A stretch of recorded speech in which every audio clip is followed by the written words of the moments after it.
We're here with Addie. She's going to give us a quick uh, version of where she came from, her success story, and how BHS has helped her come from where she came to how she is now. Okay. Hi, my name is Addie, and I come from a small town called Leeds, Alabama, back in Alabama. I, um, I've been in Florida now over 5 years. Before I came to Florida, I was homeless. I was sleeping in abandoned cars and wherever night catch me at, that's where I slept at. Um, my mother, she passed away right before I came to Florida, and that was only somebody that I had a door that I could go and knock on if I ever needed to. She passed away in my arms. When my mom passed away, I completely lost it. And I turned to drugs even more, worse and worse. A month after my mom passed away, I was asleep in this abandoned car, and I had a spiritual awakening. I never had a spiritual awakening before. God woke me up at the back seat of the car, and I sit up. And in the front seat of the car, it was a cloud.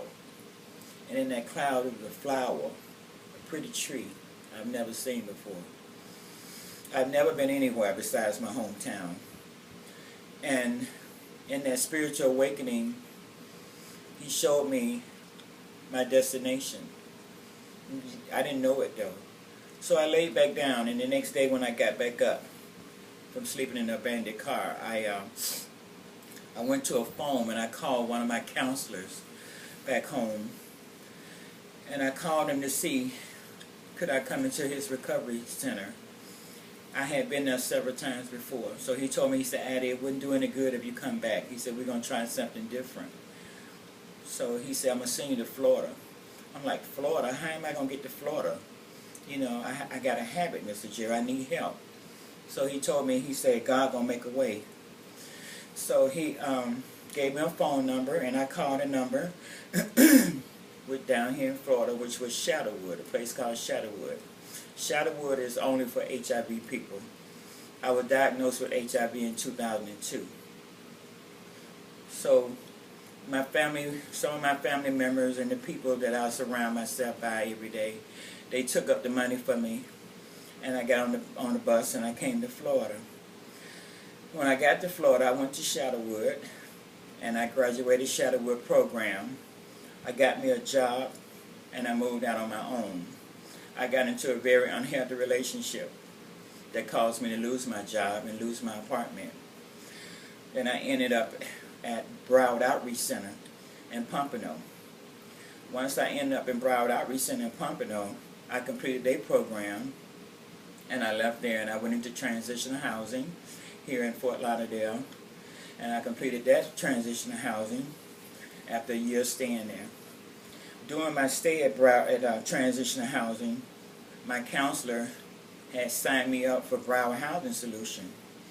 I didn't know what Broward Housing Solution was, so she explained to me that it was a permanent housing that I was eligible for after I complete the program. I successfully completed the program. Broward Housing Solution got in touch with me, and they told me that I was one of the ones that made the list of my own housing. I never had my own apartment before. This is my first time having my own apartment, and I'm 53 years old. So since I've been in Broward Housing Solution, I've been truly blessed. I've been truly blessed. Broward Housing Solution have helped me in so many ways. I'm not homeless anymore. I have my own apartment. I go to my meetings. I have a sponsor. And I do what I need to do for myself on a daily basis. I am a firm believer of Jesus Christ, my Lord and Savior. I go to church. I do volunteer service work back at Broward Outreach Center. I go out there whenever they need me to come out there to do service work. Whatever they need me to do, I'm trying to give back what was so freely given to me. I am so grateful today to have my own apartment. and just doing the right thing on a daily basis. You know, like I say, I've always have been homeless, sleeping in abandoned cars, but that was my choice because I got caught up in drugs, and I wasn't strong enough to get off them. I just needed a change, and I didn't know I needed a change until God gave me that spiritual awakening. And now I've changed everything about me except for my name, and I'm willing to do whatever it takes to stay this way.